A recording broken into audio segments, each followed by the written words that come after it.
Selamat datang. Oke, selamat datang di webinar kita, yaitu webinar tentang sosialisasi pendaftaran produk dan kriteria label merek pada UMKM. Baiklah, saya akan memperkenalkan diri terlebih dahulu. Saya Farid Zikri Fadila Sitorus, mahasiswa Universitas Riau, dan webinar kali ini dipersembahkan oleh kelompok KKN yang berada di Kelurahan Tanggerang Tengah. Ada pula tujuan kami dalam mengadakan webinar ini adalah untuk mengenalkan terhadap UMKM terutama yang ada di Kelurahan Tanggerang Tengah, bagaimana sih cara mendaftar produk-produk UMKM terutama pada makanan, produk obat-obatan, dan produk kosmetik. Baiklah, dan pada kesempatan pagi ini kita kehadiran pemateri yang luar biasa langsung dari Kepala Balai Besar POM Pekanbaru, yaitu Bapak Yosef. Selamat pagi Pak Yosef. Pak Yosef Dwi Irawan. Selamat pagi. Langsung saja. Ya Pak. Langsung saja dalam webinar kali ini kita akan mengadakan beberapa sesi. Yang pertama adalah sesi penyampaian materi oleh Bapak Yosef dari Balai Besar POM Pekanbaru. Dan yang sesi kedua adalah sesi pertanyaan. Dan berikutnya sesi tanya jawab yang akan dilemparkan kepada audiens nantinya. Lalu berikutnya kesimpulan dan sampai ke penutup acara kita. Baiklah, langsung saja kepada Bapak Yosef ya dari Kepala Balai Besar untuk menyampaikan materinya. Waktu dan tempat saya persilakan kepada Bapak Yosef. Silakan Pak.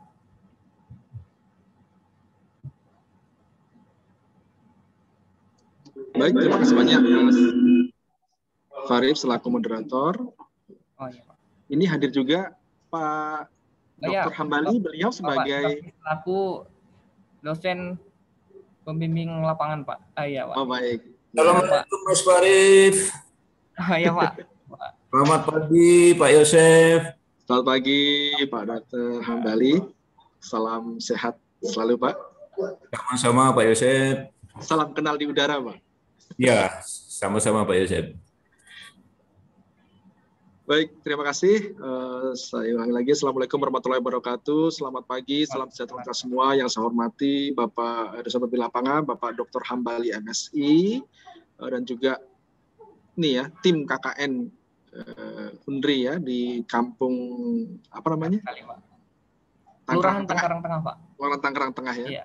Ya, sekaligus sebagai peserta kegiatan sosialis pada pagi hari ini, tentunya ini merupakan satu momen yang sangat bagus bagi saya, bagaimana untuk mengenalkan apa itu Badan POM, ya, termasuk dengan cara upaya mengenalkan kepada masyarakat dengan perizinan di Badan POM, ya, karena selama ini mungkin persepsi masyarakat terkait pengurusan izin di Badan POM ini adalah sulit, mahal, gitu kan, padahal sebenarnya tidak seperti itu. Padahal sebenarnya pengurusan izin edar di Badan POM itu adalah mudah, terjangkau dan terukur sejauh diikuti oleh mekanisme atau prosedurnya. Dan ini tentunya bukan hanya untuk pelaku usaha, termasuk rekan-rekan mahasiswa mungkin ataupun di lingkungan akademisi di Undri yang mungkin memiliki badan usaha untuk mengembangkan pangan olahan, itu silahkan, kita siap untuk memfasilitasi tentunya bagaimana agar di masa-masa pandemi ini juga bisa membuka lapangan pekerjaan, bisa menggiatkan juga ekonomi secara di tingkat perorangan, keluarga, ya, sehingga bisa memberikan pergerakan ekonomi yang konstruktif produktif. Saya langsung share aja ya Mas ya. Ya Pak, silakan Pak. Oke, sudah terlihat? Sudah Pak. Saya besarkan dulu ya. Baik, jadi ini selalu saya paparkan nih. Jadi inilah tagline dari Badan POM, bagaimana Badan POM hadir melayani dan melindungi masyarakat, ya, bukan hanya melakukan pengawasan, tapi juga bagaimana menggerakkan ataupun ikut mendukung, berkontribusi dalam menggerakkan ekonomi secara nasional, termasuk dukungan daya saing dari para pelaku usaha, khususnya UMKM. Ini juga salah tagline-nya ada 5S, sambut dengan senyum dan salam, didasari semangat melayani untuk memberikan solusi. Jadi kita bukan hanya sekedar menyuruh indera itu, tapi bagaimana itu juga akan memberikan solusi terkait dengan kendala-kendala yang ada, misalnya terkait dengan perizinan, ya, terutama di lingkungan UMKM atau industri rumah tangga. Ini salah satu maklumat pelayanan kami, yaitu menjadi janji layanan dari saya, yaitu menyelenggarakan pelayanan sesuai dengan standar pelayanan yang telah ditetapkan, dan apabila tidak menetapi, saya siap menerima sanksi sesuai dengan ketentuan peraturan undang-undang berlaku. Jadi merupakan janji saya kepada masyarakat, ya, untuk berikan layanan publik. Layanan publik di Balai Besar POM Pekanbaru jadi ada 3. Pertama adalah layanan perizinan, ya, perizinan terkait dengan perizinan produk, perizinan impor, ekspor, kemudian ada lagi pemberian informasi dan pengaduan masyarakat. Dan satu lagi adalah layanan pengujian. Jadi 3 layanan yang menjadi kewajiban kami untuk selalu memberikan bagaimana bentuk layanan yang paripurna dan yang terbaik. Ini untuk pengenalan, ya, Badan POM. Jadi Badan POM ini visinya adalah obat makanan aman, bermutu, berdaya saing untuk mewujudkan Indonesia maju yang berdaulat, mandiri dan berkepribadian berdasarkan gotong royong. Misinya adalah utamanya bagaimana kita, yang kedua ini yang sejalan, ya, memfasilitasi percepatan pengembangan dunia usaha obat dan makanan dengan keberpihakan terhadap UMKM dalam rangka membangun struktur ekonomi yang produktif dan berdaya saing untuk kemandirian bangsa. Inilah yang salah satu upaya. Makanya saya merespon dengan baik adanya permintaan-permintaan penyuluhan bagaimana untuk terkait dengan perizinan. Salah satunya adalah ini bentuk dukungan dari Badan POM kepada UMKM agar mampu memiliki izin edar, sehingga diharapkan nantinya produknya bisa terdistribusi secara luas dan juga dapat meningkatkan value dari produk tersebut. Yang akan saya sampaikan ini adalah outline-nya, ada pangan segar, kemudian dan apa yang disebut pangan segar, apa itu pangan olahan, kemudian perbedaan izin edar pada Badan POM dan juga apa itu PIRT, dan registrasi, bagaimana itu tata cara registrasi pangan olahan di Badan POM. Baik, jadi pangan sebenarnya ada 2, ya, ada pangan segar, ada pangan olahan. Pangan segar itu apa? Pangan segar yang belum mengalami pengolahan, yang dapat dikonsumsi langsung atau dapat menjadi bahan baku pengolahan pangan. Pangan segar ini termasuk juga pangan yang sudah mengalami perlakuan minimal, misalnya dicuci, dikupas, dikeringkan, digiling, dipotong, dikasih garam, pembekuan, pencampuran, pelilinan, dan atau blansir, ya, serta tanpa bahan tambahan pangan. Jadi kalau pangan segar itu masih perlakuannya minimal, ya, belum ada penambahan bahan-bahan yang secara signifikan mempengaruhi dari produk bahan baku tersebut. Kemudian untuk pangan segar ini perizinan tidak di Badan POM, ya. Jadi pangan segar ini ada 3 macam, yaitu pangan segar asal tumbuhan, pangan segar asal hewan, dan pangan segar asal ikan. Pangan segar asal tumbuhan ini nomor pendaftarannya didaftarkan di Kementerian Pertanian. Kalau dulu semuanya misalnya produk kurma itu kan itu masuk dalam atau durian beku itu dulu masuk di BPOM, tapi sekarang karena sudah pembagian tugas dan kewenangan untuk pangan segar asal tumbuhan ini perizinannya ada di Kementerian Pertanian, tidak lagi di Badan POM. Sama halnya dengan pangan segar asal hewan, misalnya daging beku, ya, unggas beku itu tidak lagi di Badan POM, tapi itu dikembalikan ke Kementerian Pertanian juga. Kemudian juga yang berasal dari ikan, ya, ikan-ikan segar yang dibekukan itu adalah ke di Kementerian Kelautan dan Perikanan, ya, berupa sertifikat kelayakan pengolahan ataupun sertifikat penerapan program manajemen mutu terpadu ataupun sertifikat kesehatan produk pengolahan ikan. Jadi kalau yang segar, produk pangan yang segar ini, yang dari tumbuhan ataupun hewan ataupun ikan, dikembalikan kepada kementerian terkait. Nah, kalau makanan minum untuk pangan olahan, ini definisinya adalah makanan atau minuman dari hasil proses dengan cara atau metode tertentu dengan atau tanpa tambahan pangan. Nah, izin edar untuk pangan olahan sendiri ada 2, yaitu berupa SPPIRT. SPPIRT ini diterbitkan oleh Dinas Kesehatan Kabupaten Kota, ya, Dinas Kesehatan Kabupaten Kota, bukan provinsi, ya, tapi Dinas Kesehatan Kabupaten Kota setempat untuk perizinannya. Nah, sekarang untuk kalau di BPOM ini nomor izin edar untuk pangan olahan yang diproduksi ada MD untuk pangan lokal, kemudian ada juga impor untuk pangan ML untuk pangan impor, ya. Jadi MD untuk pangan lokal yang diproduksi di Indonesia, sedangkan kalau ML adalah untuk makanan luar negeri atau panganan atau pangan impor, ya. Nah, Pangan industri rumah tangga ini merupakan pangan hasil olahan industri rumah tangga yang diedarkan secara eceran dalam kemasan dan di label. Kemudian definisinya adalah usaha pangan yang memiliki tempat usaha di tempat tinggal dengan peralatan pangan manual hingga semi otomatis. Jadi sehingga kalau untuk PIRT ini sifatnya adalah masih di rumah, ya, di rumah tinggal, kemudian dapurnya masih bercampur menjadi satu antara dapur produksi dengan dapur rumah tangganya. Dan peralatannya biasanya manual hingga semi otomatis. Izin edarnya berupa sertifikat produksi pangan industri rumah tangga atau SPIRT yang dikeluarkan oleh Dinas Kesehatan Kabupaten Kota setempat sebagaimana tadi saya sampaikan. Nah, pangan yang dapat didaftar oleh sebagai izin PIRT, jadi sekali lagi tidak semuanya wajib izin edar di Badan POM, ya, tapi bisa juga PIRT. Ini pun izin edar PIRT ini juga bisa dijual ke seluruh Indonesia, ya, bahkan bisa ekspor juga. Jadi tidak masalah sebenarnya. Kalau ekspor tapi tergantung kalau memang dia minta sertifikat free of sales, nah itu bisa dari PIRT ataupun bisa menggunakan yang MD-nya nantinya. Nah ini yang dapat didaftarkan yaitu antara lain hasil olahan daging kering, ikan kering, hasil olahan unggas kering, sayur, hasil olahan kelapa dan lain-lain, ya. Ada 15 item ini yang dapat didaftarkan sebagai isinya menggunakan PIRT, ya, di Dinas Kesehatan Kabupaten Kota setempat. Tentunya ini mengacu pada peraturan Kepala Badan POM nomor 22 tahun 2018. Nah, Bapak Ibu semua juga dapat mengunjungi website Badan POM di istanaumkm.pom.go.id. Ini ada info lengkap terkait dengan PIRT, ya. Banyak informasi-informasi yang bisa diperoleh terkait dengan PIRT ataupun juga terkait dengan perizinan juga di Istana UMKM ini. Oke, sedangkan pangan olahan yang wajib daftar di Badan POM ini, jadi ada yang memang tidak bisa izin edarnya diterbitkan oleh Dinas Kesehatan Kabupaten Kota atau tidak bisa izinnya berupa PIRT. Yang pertama apa? Yang pertama adalah pangan olahan dijual dalam kemasan eceran, ya, dalam kemasan eceran, kemudian pangan program pemerintah, ya, kemudian pangan fortifikasi. Pangan fortifikasi adalah pangan yang diperkaya dengan berbagai mikronutrien, seperti misalnya contohnya kalau fortifikasi dilakukan saat ini pada garam beriodium, kemudian pada tepung terigu, pada minyak goreng. Nah itu harus izin edarnya di Badan POM, ya. Kemudian pangan yang ditunjukkan untuk uji pasar, ini juga harus ada di Badan POM izinnya. Kemudian pangan wajib SNI, ya. Jadi pangan wajib SNI banyak, ya, tapi tidak semua esensi untuk pangan itu banyak, tapi tidak semuanya wajib. Yang wajib ini antara lain ada air mineral, ya.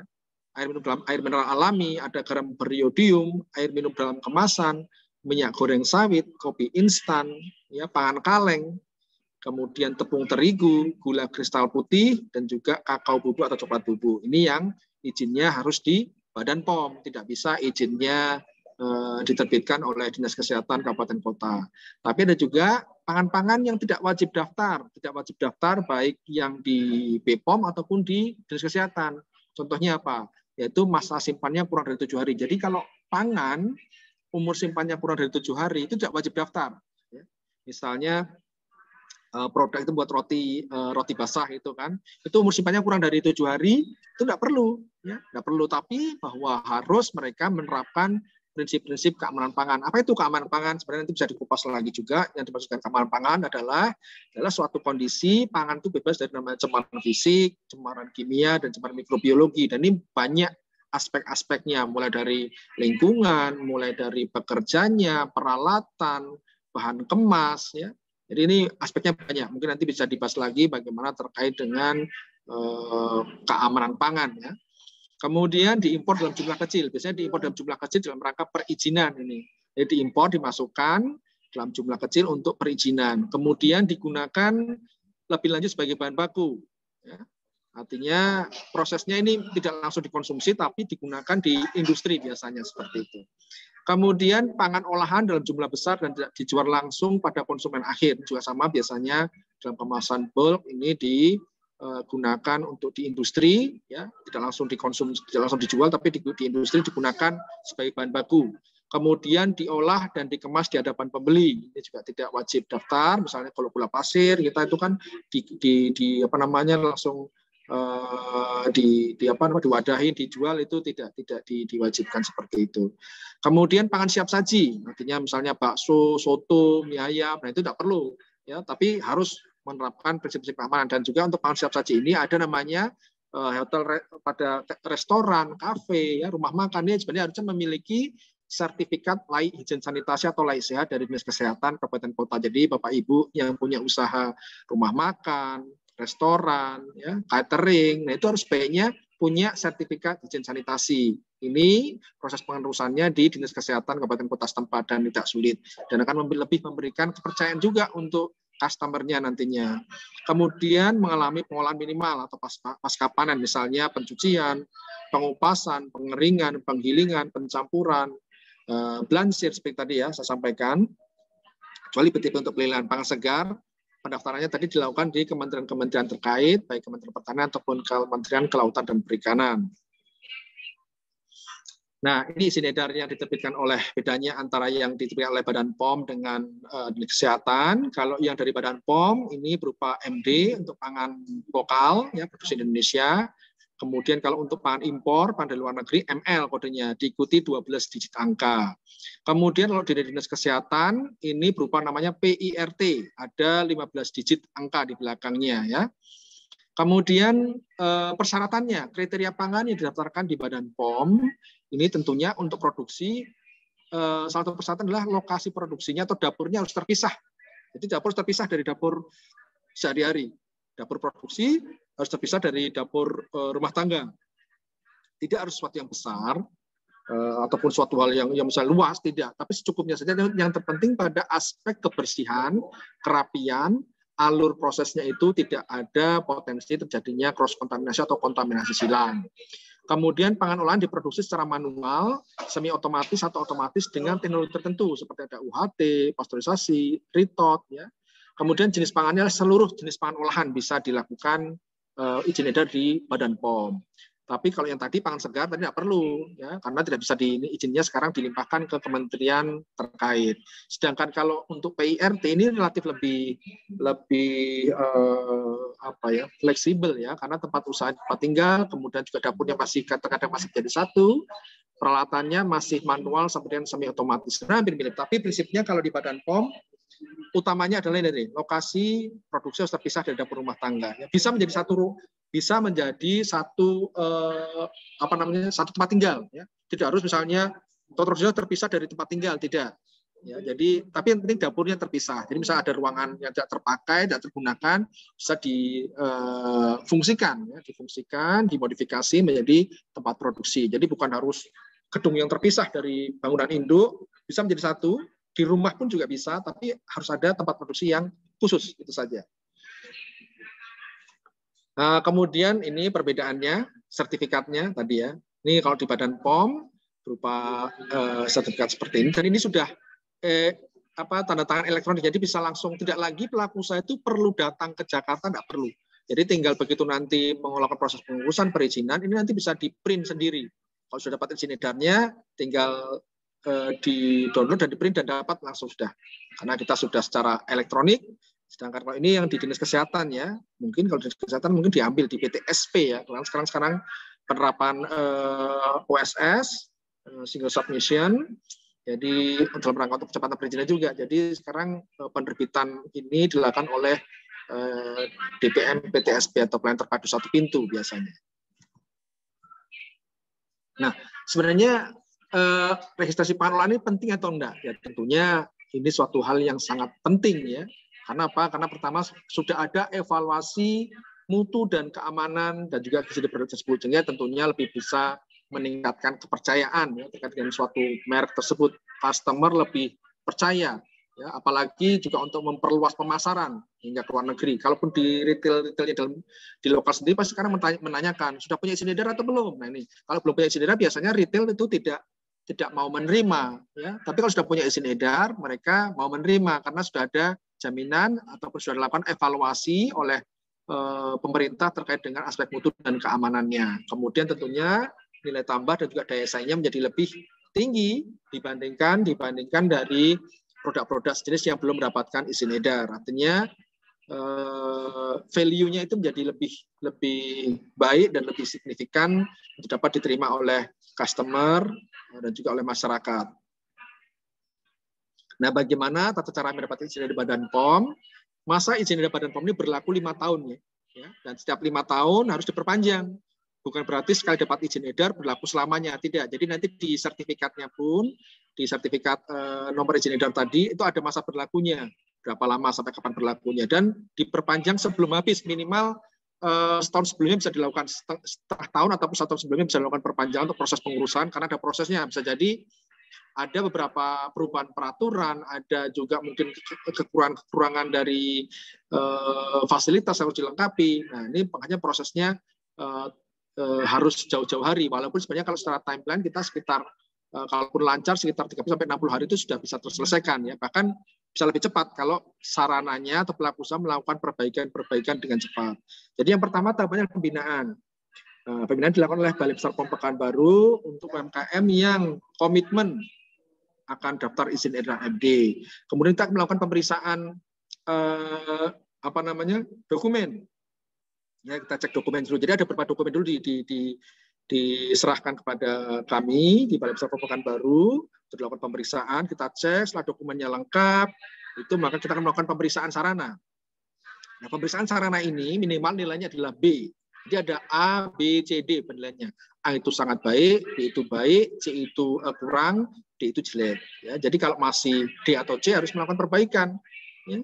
Jadi D atau C harus melakukan perbaikan. Dan untuk sertifikasi atau untuk perizinan tahap awal itu tidak boleh ada nilai nilai kritikal, ya tidak boleh ada.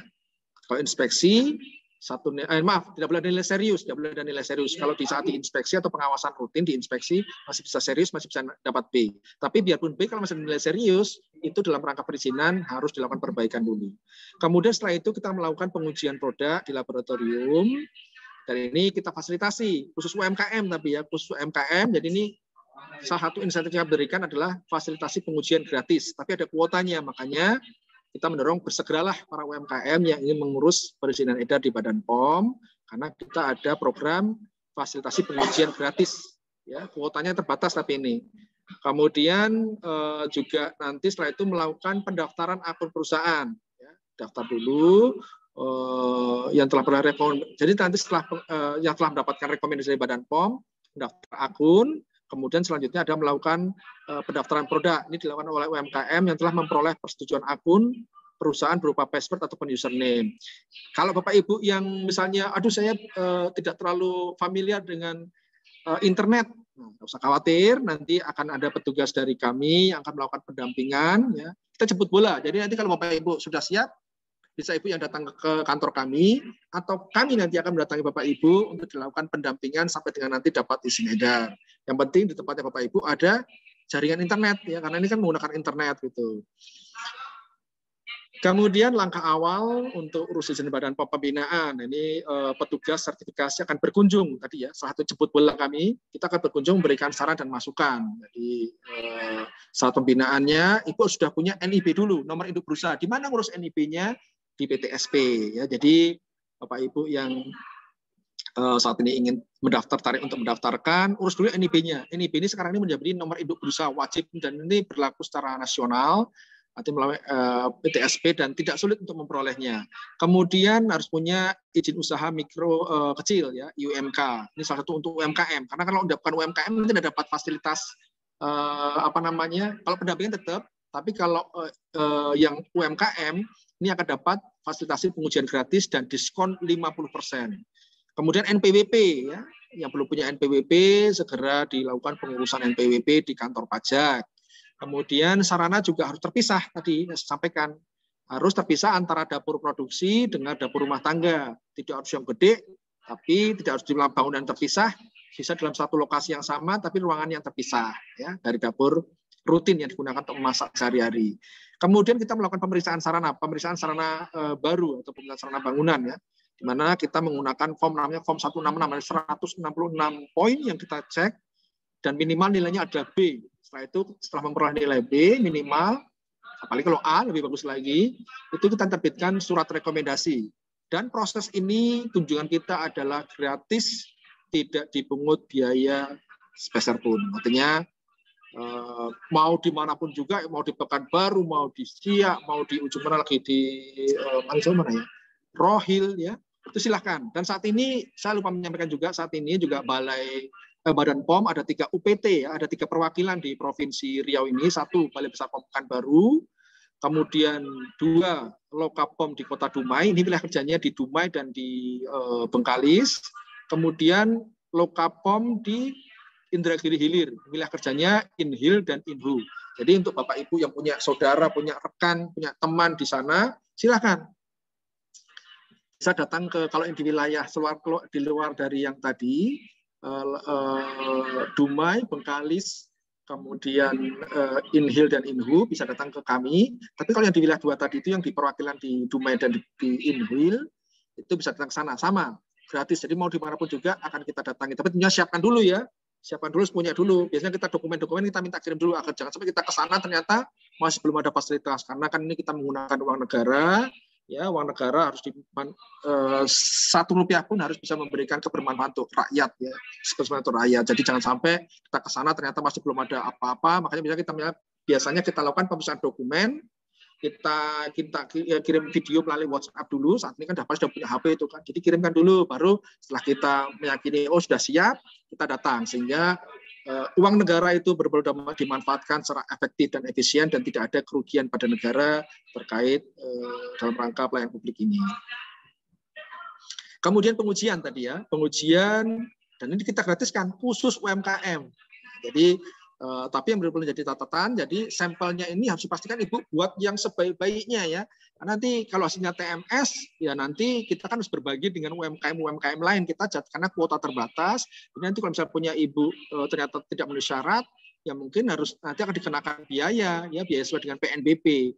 Jadi tolong disiapkan sampelnya dengan sebaik-baiknya, ya dalam kondisi yang paling baik, kondisi yang bersih, sehingga saat diuji. Karena seringkali jatuhnya itu di mikrobiologi. Ya, uji mikro, kalau uji kimia kemungkinan masih banyak memenuhi syarat, tapi saat uji mikrobiologi ini yang banyak pada jatuh, misalnya terkait dengan cemaran kandungan ALT-nya, kemudian ada temuan bakteri-bakteri patogen seperti salmonella, ya, ini yang coliform, nah ini yang tentunya harus menjadi perhatian, makanya harus dikondisikan produk yang terbaik dan kondisi produksi yang memang saat diproduksi dengan sebaik-baiknya. Tapi tentunya harapannya saat nanti setelah dapat izin edar juga sama, karena kita tetap melakukan pengawasan post market setelah Bapak Ibu punya izin edar, kita melakukan sampling, kita uji. Kalau ternyata ada temukan penyimpangan, kita bisa melakukan teguran, pembinaan, sanksi administratif sesuai dengan ketentuan yang berlaku. Ya, jadi ini kami melakukan sampling dan ini gratis, tapi kuota terbatas. Pendampingan aplikasi pendaftaran, ya, jadi tadi ini ya kita dampingi yang belum paham internet, ya, kita dampingi terkait dengan registrasi akun dan registrasi produk. Langkah-langkahnya bagaimana? Nah, ini langkah-langkahnya. Langkah untuk registrasi akun, jadi setelah dapat surat rekomendasi, kita akan ada namanya persyaratan registrasi akun. Pertama, ya harus ada NPWP, kemudian NIB, kemudian yang ketiga hasil pemeriksaan sarana, ya, yang tadi rekomendasi dari Balai Besar POM Pekanbaru ataupun dari Loka tadi ya, Lokapom di Dumai dan Lokapom di Inhil. Yang keempat adalah izin usaha, ya, UMKM atau izin usaha yang lainnya. Ya. Ini nanti yang akan perlu di-upload, ya. Jadi catatan untuk produk maklun, untuk produk dengan kontrak didaftarkan oleh pemberi maklun. Ini kalau maklun, tapi biasanya kan rata-rata kalau UMKM jarang yang melakukan maklun. Jadi 4 hal ini yang harus Bapak Ibu siapkan, ya, dalam rangka registrasi akun. Karena ini yang akan di-upload. Ya. Kalau misalnya nanti bingung bagaimana caranya, nanti akan ada petugas yang melakukan pendampingan. Bapak Ibu tidak usah khawatir, kita akan melakukan pendampingan sehingga nantinya Bapak Ibu mendapatkan user dan password untuk pendaftaran produk pangan nantinya. Nah, ini kemudian nih pertama adalah ini mekanismenya, ya, tadi persyaratannya, ini mekanismenya. Jadi buka di www.erek.pom.go.id, input data dan upload dokumen-dokumen terkait tadi, ya, untuk mendapatkan user ID dan password. Jadi registrasi akun ini untuk mendapatkan user ID dan password. Teman-teman, langkah pertamanya tadi buka ini erek.pom.go.id, pilih registrasi akun baru, input data dan upload dokumen pendukungnya.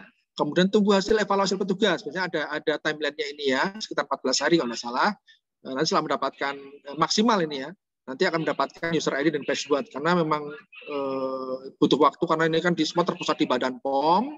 sehingga ribuan ya setiap hari itu masuk yang harus diverifikasi oleh evaluator. Nah, setelah langkah-langkah tersebut nanti akan mendapatkan email, user ID dan password untuk login. Makanya Ibu harus punya email ya.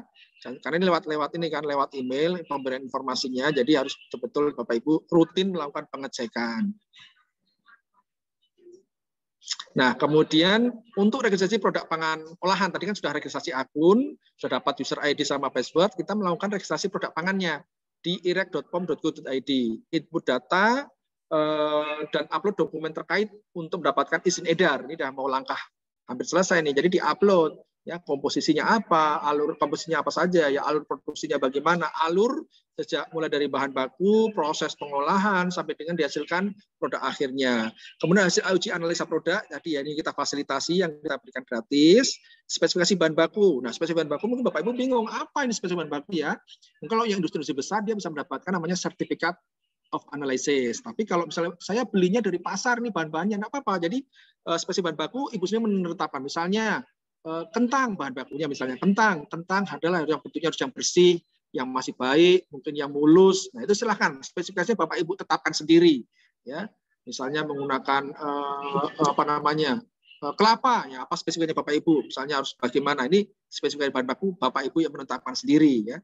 Penjelasan kode produksi. Nah, ini kode produksi harus penting karena ini sebagai bagian nanti akan dibahas juga di belakang untuk apabila ada recall atau penarikan produk.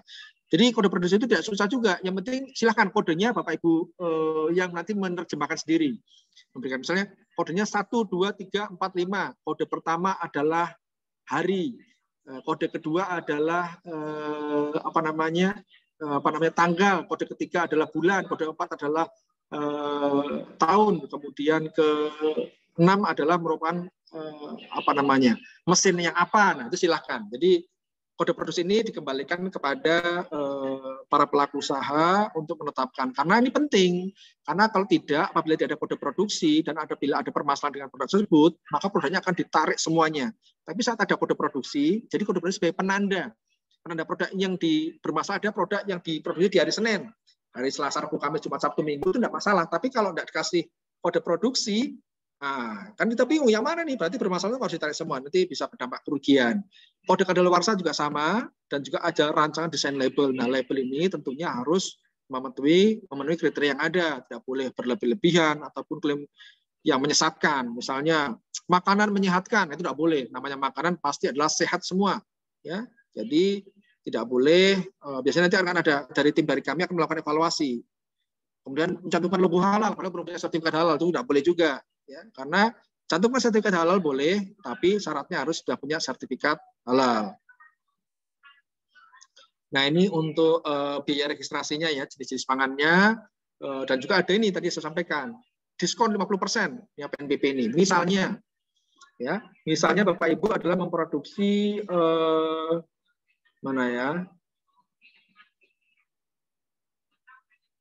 ini yang kategori 09 ikan dan produk perikanan termasuk moluska ya, misalnya ini biaya daftar baru 500.000, tapi dikasih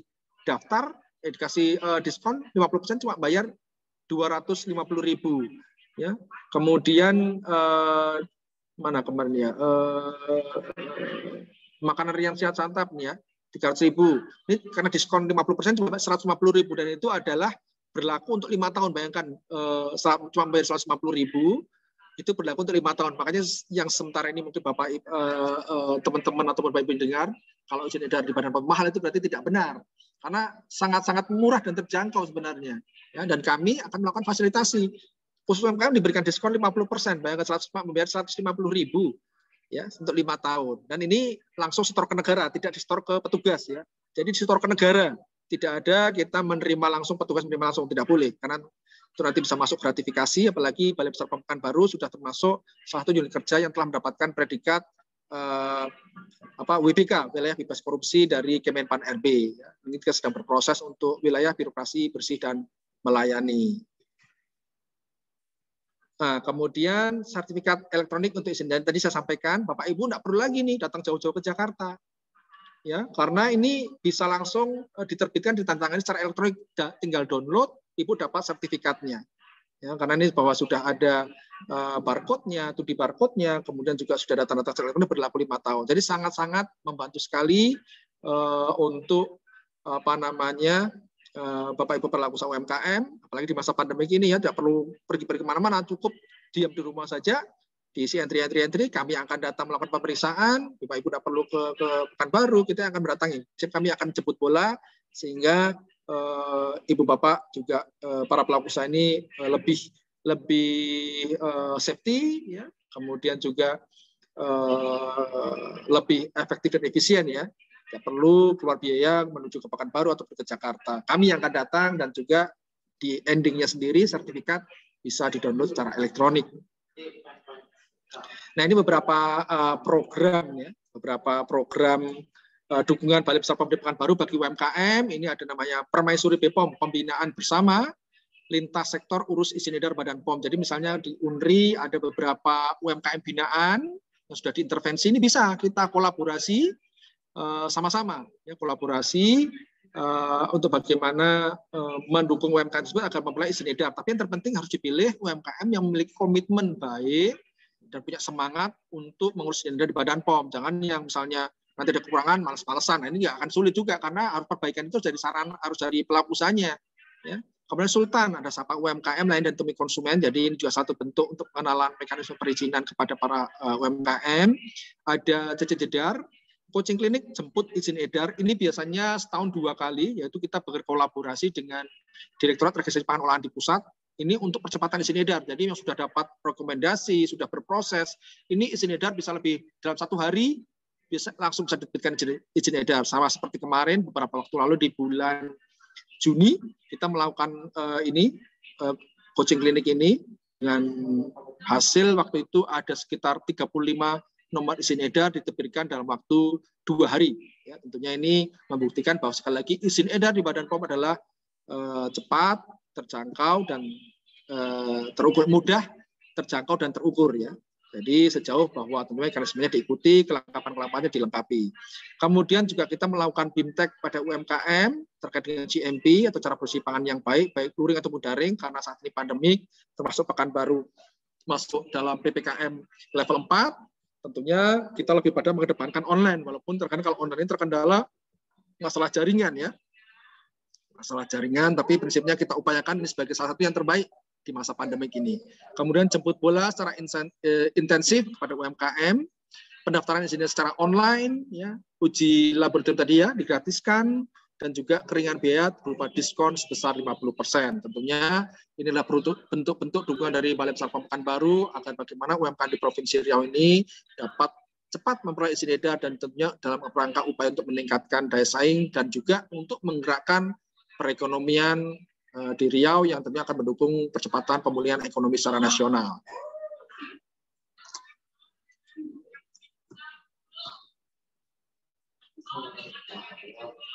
Nah, beberapa ketidaksesuaian saat pendaftaran antara lain yang sering ditemukan ya. Pertama, keliru dalam penentuan produk apakah masuk pangan segar atau pangan olahan. Sehingga ada misalnya pangan segar, asal tanaman, ataupun asal hewan, ataupun asal ikan, itu harusnya didaftarkan yang dibekukan aja tanpa ada proses pengolahan yang lebih lanjut, itu seharusnya didaftarkan di kementerian terkait, tapi didaftarkan ke kita. Makanya kita tidak bisa mengeluarkan izin edarnya lagi. Ketidaksesuaian penentuan kategori pangan yang mengakibatkan perbedaan persyaratan uji. Memang ini yang harus, makanya di awal-awal harus ada komunikasi yang intens antara pelaku usaha dengan petugas kami ya, agar jangan sampai nanti karena ngeklik-kliknya itu nanti kalau salah klik beda nanti ya. Ini kliknya jadi ada karena kita secara elektronik, jadi kalau kliknya misalnya kategori pangannya berbeda, itu persyaratan hasilnya berbeda. Makanya setiap langkah-langkah bisa dikonsultasikan dengan petugas dari kami, dari evaluator, sehingga untuk memastikan yang diklik nanti kategori pangannya itu benar, sehingga hasil ujinya benar juga, tidak berbeda parameter ujinya. Kemudian bahan tambahan pangan yang digunakan tidak memenuhi syarat, belum diatur untuk kategori pangan ataupun melebihi ambang batas. Nah, ini kadang-kala masih ditemukan BTP-nya, pemanisnya, pengawetnya melebihi batas, sehingga harus dilakukan uji lagi. Kemudian menggunakan bahan tambahan pangan yang belum ada di Indonesia, belum diatur. Nah, ini juga sulit juga kita kadang-kala. Karena kan kita harus, kalau bahan tambahan pangan digunakan ini harus berdasarkan risk and benefit-nya, manfaat dan resikonya bagaimana. Ataupun lebih menggunakan melebihi dari batas maksimal, itu juga nggak boleh juga. Kemudian dokumen produk yang diupload berbeda dengan data yang diinput juga sama, ya, ketelitian. Makanya saat input yang seperti ini, silahkan bisa datang ke kantor kami, ataukah nanti dari kami akan melakukan guidance ataupun pendampingan, ya, agar memastikan selama proses penginputan secara elektronik adalah benar. Kemudian dokumen produk yang diupload tidak sesuai dengan ketentuan, misalnya komposisinya tidak mencantumkan persentase. Jadi harus mencantumkan persentase dari besar dari yang paling besar sampai yang terkecil, ya. Penjelasan masa simpan dan menjelaskan lama waktu masa simpannya berapa lama. Kemudian rancang labelnya tidak sesuai ketentuan. Nah, ini kadang-kala rancang labelnya itu berlebih-lebihan, ya, tidak sesuai dengan ketentuan. Nah, bagaimana tips and triknya? Tentunya pahami pedoman dan peraturan, pastikan data informasi sahih dan benar, pelajari secara mendalam karakteristik produknya, self-assessment dulu. Jadi bisa minta nanti kita kirimkan checklistnya, agar Bapak Ibu bisa melakukan self-assessment dulu sebelum dilakukan asas oleh petugas dari Balai Besar POM Pekanbaru. Kemudian gunakan checklist untuk mempermudah penyiapan dokumen. Kita ada checklistnya, nah, nanti bisa kita kirimkan juga checklist untuk pengajuan izin edar. Dan yang terakhir, jangan gunakan biro jasa. Ini yang terpenting, karena kalau gunakan biro jasa nanti bisa sangat-sangat mahal. Orang cuma biaya 300.000 bisa menjadi puluhan juta. Ya, padahal sebenarnya tidak sampai seperti itu, dan bisa permintaan macam-macam. Dan kerugiannya lagi, selain sisi ekonomi, kalau menggunakan biro jasa atau menggunakan pihak lain, itu nanti user ID sama password-nya Ibu dibawa sama dia. Saat Ibu nanti bermasalah, nah dia lari, Ibu pusing lagi harus dari awal. Sementara user sama password berlaku terus itu saat Ibu melakukan perubahan, pengajuan izin yang baru. Jadi sebaiknya diurus sendiri, jangan gunakan biro jasa. Karena nanti Ibu jadi tergantung terus biro jasanya tersebut. Karena prinsipnya kita memahami kadang-kadang, wah saya nggak mau repot, tapi tidak apa-apa. Repot sedikit, artinya sebenarnya tidak repot juga, karena akan pendampingan dari kami. Artinya dibutuhkan effort, ya, tapi tidak terlalu besar sebenarnya. Tapi Ibu akan mendapatkan manfaat yang selamanya nantinya dalam proses pengurusan. Dan juga tentunya secara revisi biaya sangat-sangat terjangkau sekali, beda menggunakan biro jasa. Sekali lagi, ini yang selalu kita sampaikan pada pelaku usaha, jangan gunakan biro jasa, ya, ataupun calo. Nah, ini tentunya ini, ya, apalagi yang mau ditunggu, karena juga biaya konsultasinya gratis, auditnya gratis, dikasih biaya ujinya, diskon 50% pula, ya. Ini konsultasi bebas nih, konsultasi 0853 7676 5887, didampingi sejak awal hingga terbit izin edar. Tidak usah khawatir, kita dampingi, ya. Kalaupun tidak bisa secara langsung, kita akan melalui online, melalui video call, ya, kita dampingi. Nanti Ibu tinggal tunjukin aja bagaimana kondisinya, Bapak Ibu semua. Jadi sangat-sangat dimudahkan saat ini untuk perizinan. Nah, sebagai penutup, pahami perbedaan tadi, ya. Jika produk pangan olahan, pastikan wajib daftar Badan POM atau masih boleh PIRT. Kalau memang belum siap, boleh PIRT dulu. Tidak dilarang juga. PIRT pun juga bisa dijual seluruh Indonesia. Ya, memperoleh izin edar sangat menguntungkan untuk pelaku usaha. Registrasi di Badan POM prinsip adalah mudah, terjangkau dan terukur, dan Badan POM adalah selalu mendukung bagaimana untuk pemberdayaan dan juga daya saing untuk UMKM. Nah, kemudian ini terkait mekanisme izin edar, kemarin ditambahkan terkait dengan label. Jadi label ini sedikit aja, hanya beberapa slide aja, adalah setiap keterangan mengenai pangan olahan yang berbentuk gambar, tulisan, kombinasi keduanya, atau bentuk lain yang disertakan pada pangan olahan, dimasukkan di dalam, ditempelkan pada, atau merupakan bagian dari kemasan pangan. Ketentuannya apa? Menggunakan bahasa Indonesia, dicantumkan pada bagian kemasan pangan yang mudah dilihat dan dibaca. Tidak mudah lepas, luntur, atau rusak. Jadi ini juga syaratnya, ya, tidak mudah rusak, tidak mudah luntur, tidak mudah lepas, benar dan tidak menyesatkan dan menunjukkan hal yang sebenarnya. Gambar diperbolehkan jika pangan mengandung bahan tersebut, bukannya perisa. Misalnya dari buah dari buah jeruk asli, ternyata cuma perisai saja, itu tidak boleh gambar jeruknya dicantumkan. Mencantumkan persentase pada bahan komposisi dari yang terbesar sampai yang terkecil, sesuai dengan label yang disetujui. Jadi nanti kalau sudah dapat izin edar, itu bersama dengan labelnya, Bapak Ibu, ya. Dan jangan sampai mencetak label berbeda dengan yang disetujui. Kalau nanti berbeda, itu nanti kita akan melakukan perbaikan. Rugi nanti, kan sudah cetak label banyak-banyak, sudah melakukan perbaikan. Jadi cetak labelnya itu nanti setelah mendapatkan izin edar dan setelah mendapatkan persetujuan dari Badan POM sekalian mencetak nomor izin edarnya nanti, kan. Jadi jangan sampai membuat label yang berbeda dari yang telah disetujui oleh dari Badan POM. Informasi wajibnya ini ada bagian depan, ada bagian lainnya, ya. Bagian yang terlihat, yang mudah dilihat, ada bagian depan, nama jenis atau nama dagang, berat bersih, isi bersih, nama alamat produsen atau importir, keterangan kadaluarsa, nomor izin edar, dan logo halal bila ada. Sedangkan untuk yang bagian lainnya, ada komposisi, kode produksi, 2D barcode, ya sekarang diwajibkan memang ya, 2D barcode, nomor izin edar, dan informasi nilai gizi.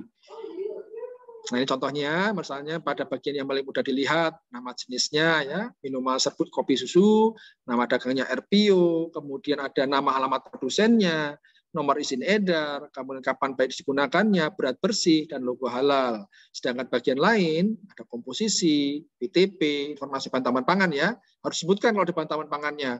Informasi alergen, nah ini penting, apabila karena misalnya bisa berdampak pada alergi, misalnya kacang, ya, itu kan bisa berdampak alergi. Ataupun ikan, udang, itu sebenarnya perlu juga dicantumkan juga ya. Peringatan, peringatan misalnya mengandung pemanis buatan, tidak dikonsumsi oleh anak di bawah 5 tahun, ibu hamil ataupun ibu menyusui. Informasi nilai gizi, ini penting untuk masyarakat menjadi tahu berapa kalori yang ada pada produk pangan tersebut. Cara penyiapan atau cara penyajian dan juga kode produksi. Itu di barcode ini ya. Ini sebenarnya untuk memudahkan aplikasi cek BPOM nanti itu di barcode. Tidak susah, ini juga sama, tidak sulit. Nah ini saat ini sudah ada namanya pilihan logo pilihan lebih sehat seperti ini. Ada checklist hijau. Jadi ini salah satu untuk membantu masyarakat atau konsumen kalau mau pilih yang makanan yang lebih sehat, ada cari yang kondisi seperti ini. Ya, ini seperti ini. Jadi logo ini untuk membantu konsumen memilih produk pangan yang lebih sehat apabila dibandingkan dengan produk sejenis dan dikonsumsi dalam jumlah yang wajar. Logo dicantumkan pada bagian utama label. Kemudian pencantuman logo diatur dengan profil gizi yang ditetapkan secara bertahap. Untuk saat ini untuk minuman siap saat ini masih untuk minuman siap konsumsi, pasta instan dan mie instan. Untuk minuman siap konsumsi ya dilarang menggunakan PTP. Kalau ada PTP manisnya tidak boleh dapat logo ini. Ya. Nah ini untuk yang mengandung yang non halal ini khusus ya. Ini harus ada logo labelnya khusus. Jadi ada gambar seperti ini. Ada tulisan mengandung babi dan ada gambar babinya ya. Ini harus dicantumkan pada label dan tempat penjualannya pun harus khusus dan diberi logo juga. Tidak boleh dicampur bersama makanan lainnya. Nah, ini juga beberapa salah satunya laporan kepala. Jadi terkait ada misalnya ada permasalahan perizinan, ada ingin penyuluhan gratis, kemudian melihat adanya penyalahgunaan wewenang petugas Balai Besar Pekanbaru, gratifikasi, ya silahkan ini dapat dilaporkan melalui WA, telepon, SMS, ini langsung nomor saya dan ini saya langsung yang memegang, jadi pasti akan saya tindak lanjuti dan kerahasiaannya pasti jamin. Yang misalnya melihat ada toko jualan produk ilegal, silahkan, tidak perlu khawatir ataupun takut kalau misalnya nanti disebutkan siapa yang berinfo, tidak, karena ini langsung ke saya, jadi saya yang akan memberikan tindak lanjut dan juga akan menyimpan kerahasiaan dari para pelapor. Nah kalau misalnya terkait dengan penyuluhan, nanti akan saya teruskan ke bagian teknis terkait dengan lain informasi, akan dapat dibuat pertemuan seperti ini. Dan dua aplikasi ini juga ini penting ya, saya sampaikan ke Bapak Ibu semua, ke rekan-rekan semua, ada namanya aplikasi Cek BPOM. Dan BPOM Mobile, silahkan ini bisa dibuka di Play Store, di-download. Ini sangat penting dan sangat baik sekali untuk screening awal. Jadi untuk produk yang ada isinya kita cantumkan aja obat, makanan, kosmetik, suplemen, pangan, masukkan angkanya. Kalau dia tidak muncul, kemungkinan dua, satu memang dia produk ilegal, yang kedua ataukah mungkin dia sudah habis masa izin edarnya. Karena ini kan berbasis web ya. Jadi kalau dia berlaku 5 tahun, dia akan otomatis kalau sudah habis masa izin edarnya, berlakunya habis, dia akan hilang dari sistem. Jadi dia akan ketemu. Untuk yang BPOM Mobile lebih kompleks lagi, lebih lengkap. Dia ada scan 2D barcode tadi ya. Bisa untuk pengaduan, bisa untuk cek izin edar, bisa mencek berita. Ya. Ini lebih kompleks lagi, lebih komplit. Tapi kalau memang ini bisa menggunakan cek BPOM, silahkan. Tapi kalau saya sih lebih prefernya ke yang ini ya, BPOM Mobile, karena ini sangat membantu sekali untuk masyarakat ataupun pelaku usaha untuk melakukan pengecekan legalitas suatu produk. Ini juga tagline kita, cek klik. Ceklik logonya seperti ini. Nah, ini seperti logo Badan POM, ceklik. Pertama adalah cek kemasan, pastikan kemasan obat dalam kondisi yang baik, tidak rusak, tidak penyok, ya, dalam kondisi yang tidak berubah dari yang aslinya, dari awalnya. Kemudian cek label, baca dengan teliti seluruh informasi produk pada labelnya, cek izin edar, pastikan memiliki izin dari Badan POM, dan cek kadaluarsa. Tentunya jangan sampai kita mengkonsumsi produk yang telah melampaui waktu kadaluarsa. Baik, itu saja yang dapat saya sampaikan. Bapak Ibu dan rekan-rekan semua, semoga bisa memberikan bermanfaatan. Ini ada beberapa medsos kami, silahkan di-follow ya. Ada Instagram, ada Facebook, ada Twitter, YouTube-nya juga bisa. Silahkan konsultasi tadi ya. Ini 7x24 jam.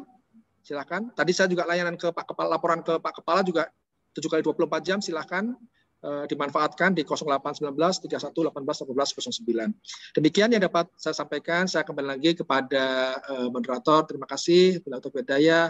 Assalamualaikum warahmatullahi wabarakatuh. Waalaikumsalam warahmatullahi wabarakatuh. Luar biasa sekali materi yang disampaikan pada hari ini oleh Bapak Yosef. Boleh aplausnya untuk teman-teman semua untuk materi kita pada hari ini. Luar biasa, dari model perizinan dan tentang BPOM, tentang label produk dan lain-lainnya sudah disampaikan. Mungkin sudah cukup jelas ya. Apa saja mungkin tentang judul kita hari ini sudah cukup jelas disampaikan oleh Bapak Yosef. Mungkin ini Pak, kita masuk ke sesi pertanyaan dan ada satu pertanyaan dan ada beberapa pertanyaan sebenarnya Pak, namun sepertinya sudah dijawab di dalam penyampaian yang Bapak sampaikan.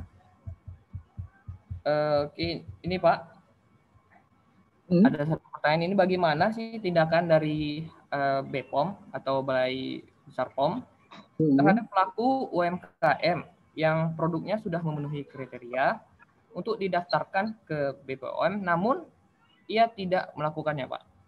Bagaimana ini, Pak, tanggapan daripada Bapak selaku Kepala Balai Besar POM? Oke, misalnya suatu produk yang harusnya wajib daftar di Badan POM, tapi tidak dilakukan, gitu ya, Mas ya?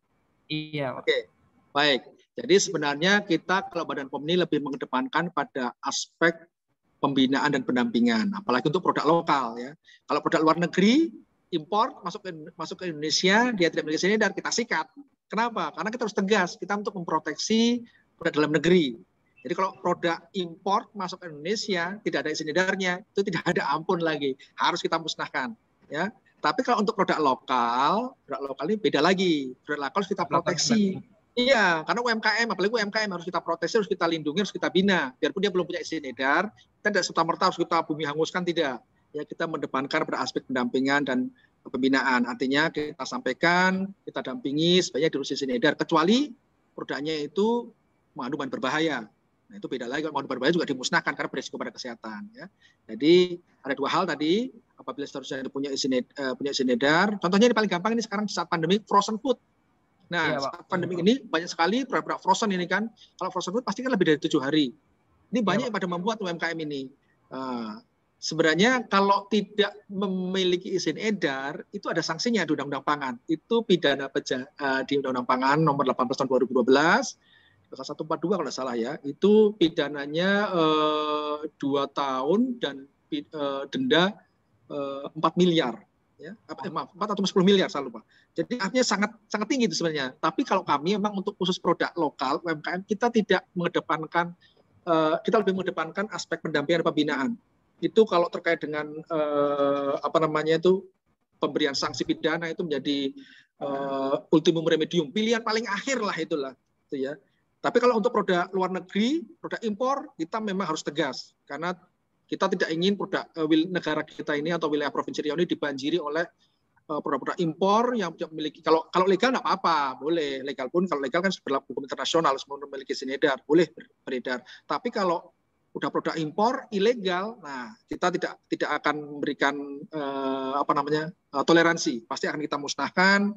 Dan kepada pelaku usaha ya tergantung, kalau sedikit ya kita berikan peringatan, tapi kalau banyak itu bisa kita lakukan pro justisia. Ya, sudah banyak yang kita proses hukum, kok yang misalnya yang mendistribusikan produk pangan ilegal yang tidak memiliki izin edar dari Badan POM, kosmetik ilegal, itu kita proses hukum. Tapi kalau untuk yang UMKM lokal, sekali lagi kita mengedepankan pendampingan, walaupun sebenarnya ada sanksi sana ya. Artinya karena kalau yang masuk ke sana itu bisa bukan hanya dari kami, dari rekan-rekan kepolisian sebagai penyidik umum, mereka juga bisa masuk. Nah, itu yang tentunya perlu menjadi perhatian dari para pelaku usaha khususnya UMKM ya, gitu. Itu Mas. Baik, terima kasih Pak, sudah sangat jelas sekali. Ternyata kalau dia lokal lebih mengutamakan pendampingan daripada BPOM daripada memberikan hukuman ya Pak. Mungkin ada pertanyaan lagi Pak daripada peserta audiens dari Risa Mewari. Silakan Saudara Ibu Risa.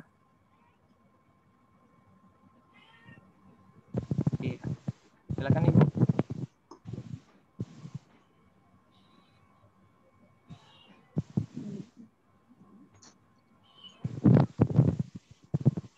Ya, silakan. Bisa? Iya, halo Pak. Ya, silakan Bu. Bapak, saya mau tanya, sebelumnya kan saya sudah pernah ke BP POM Pekanbaru, Balai Besar POM di Pekanbaru.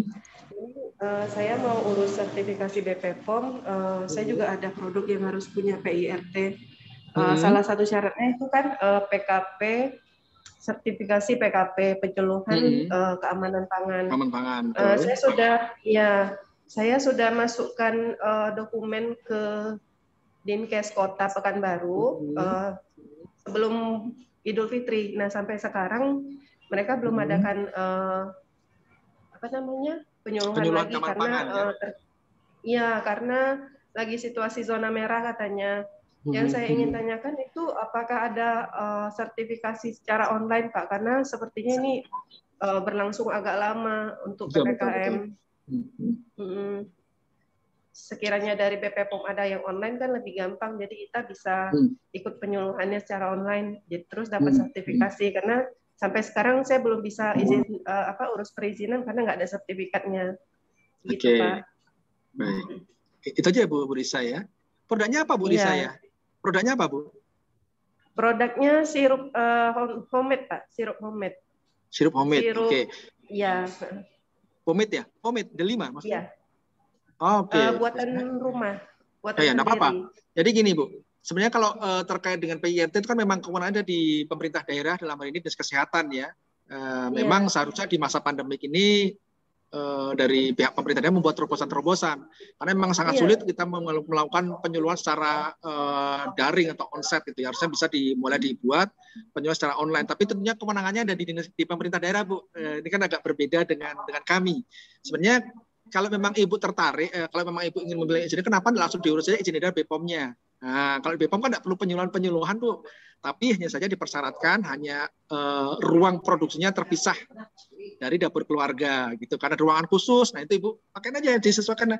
Silakan kalau memang ini bisa nanti kontak di nomor kontak tadi itu yang tadi di paparan saya, atau nanti kontak di nomor saya, nanti biar kita berikan persyaratan-persyaratannya. Nanti bisa Ibu kirimkan dulu foto, videonya gitu kan. Yang penting NIB udah punya ya, NIB. NIB sudah punya? Halo Bu? MIB-nya belum. MIB-nya belum ada, Pak. Nah, ya, halo Pak. Itu diurus dulu Bu. Karena sebenarnya saat ini NIB menjadi satu hal yang penting ya, NIB ini agar untuk pengurusan izin-izin yang lainnya. Jadi diupayakan urus NIB di PMPTSP, dan itu tidak susah, gratis juga setahu saya ya. Dan juga nantinya untuk pengurusan di BPOM juga nanti dipersyaratkan NIB itu, termasuk nanti di UMKM-nya, di izin usahanya, pilih UMKM Bu ya, agar bisa mendapatkan fasilitasi pengujian gratis, kemudian juga diskon 50%. Daripada Ibu mungkin menunggu lamanya di kesehatan, kenapa enggak yang ke kami saja, ke Badan POM saja gitu. Justru lebih memiliki eligible lebih tinggi gitu Bu. Dan kami tadi sebagaimana saya sampaikan, izin dari Badan POM itu prinsipnya mudah, terjangkau dan terukur ya, sejauh para pelaku usaha itu mengikuti mekanismenya. Karena kalau di Dinkes, Pemda, saya tidak bisa mengintervensi lebih lanjut Bu. Misalnya Dinas Kesehatan buat dong program penyuluhan online. Nah, saya kan bisa, karena kebijakannya berbeda. Tapi kalau Ibu mengurus di kami, saya bisa memberikan arahan kepada staf saya, ayo ini lakukan pendampingan. Dan itu memang kita siapkan untuk seperti itu gitu sih Bu Risa. Jadi menurut saya karena produk Ibu juga bisa BPOM juga, yang penting ada ruangan terpisah dari dapur rumah tangga Bu gitu. Itu Bu Risa mungkin ya yang dapat saya sampaikan. Tapi kalau memang Ibu ingin di PIRT, ya mungkin sabar menunggunya Bu, karena mungkin akan saya sampaikan juga. Kan kebetulan saya juga ada ada grup dengan Dinas Kesehatan, akan saya sampaikan terkait dengan hal ini agar bisa dilakukan solusi terkait untuk PKP secara online. Tapi tentunya kembali kepada masing-masing Dinas Kesehatannya Bu ya, saya tidak bisa mengintervensi lebih lanjut. Tapi kalau Ibu mengurus di kami, nah saya bisa mengintervensinya Bu gitu. Itu Bu Risa. Iya, baik. Ya. Iya, baik. Makasih infonya Pak Presiden. Untuk di Sama-sama. BP POM ini nggak perlu PKP ya Pak ya? Nggak perlu Bu. Yang perlu NIB tadi Bu, NIB. Tapi sebenarnya prinsipnya sama. Karena kita kan mengecek dokumen, tapi dokumen tidak ada dokumen PKP. Jadi ada beberapa dokumen NIB, NPWP ya tadi ya, UMK. Kemudian dan itu pengurusannya juga tidak sulit. Kemudian kita cek sarananya, tempat produksinya harus memenuhi cara produksi pangan olahan yang baik, minimal nilainya adalah B. Ya, tapi tidak usah Ibu terlalu, waduh, kalau izin BPOM itu susah nanti. Yang penting aspek pertama adalah kebersihan, kerapian itu Bu, dan tidak menggunakan bahan berbahaya itu tadi. Ya, itu Bu Risa. Ya. Ya, silakan Bu, kalau memang tertarik untuk mengurus izin dari kami, kita siap untuk support gitu. Baik, makasih Pak. Nanti saya coba WA ke nomor yang tadi ya Pak ya. Baik Bu, baik. Terima kasih Pak. Sama-sama. Baik, terima kasih kepada Ibu Risa ya, selaku pelaku UMKM yang telah memberikan pertanyaan dan sangat mengedukasi kita semua yang ada di sini. Dan saya ingatkan juga bahwa webinar ini dilakukan recording dan insya Allah akan di-share juga ke YouTube kita. Nantinya insya Allah webinar ini kan bisa dilihat oleh banyak orang dengan mengakses link YouTube kita sendiri. Oke, mungkin untuk selain Ibu Risa, adakah yang mempunyai pertanyaan lain? Untuk para audiens, dipersilakan.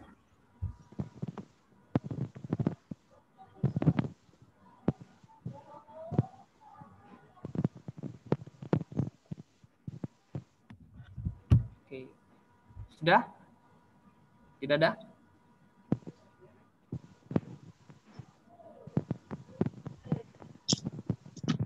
Sudah jelas Bu. Sampai ya. Tapi silakan nanti kalau yang ingin berkomunikasi tadi ya bisa melalui layanan telepon tadi dan juga bisa melalui telepon saya juga untuk yang memang tertarik ya untuk mengurus izin di Badan POM, termasuk dari teman-teman ini, teman-teman mahasiswa yang mungkin punya usaha pangan olahan, silakan kita siap dampingi juga, ataupun di lingkungan kampusnya ya ada kegiatan juga, kita siap untuk support juga. Baik Pak, mungkin demikian ya Pak webinar kita pada ini. Terima kasih sekali lagi kepada Bapak yang telah menyampaikan materinya dengan sangat baik sekali dan sangat mengedukasi kita semua kepada calon pelaku UMKM dan juga para pelaku UMKM pada khususnya di Kelurahan Tangerang Tengah pada khususnya ya Pak. Mungkin itu saja dari kami Pak, dari panitia webinar. Terima kasih sekali lagi kepada Bapak. Semoga apa yang kita sampaikan ini, apa yang kegiatan kita lakukan ini dapat bermanfaat bagi bukan hanya yang berada di sini, namun pada setiap orang yang melihat webinar ini nantinya.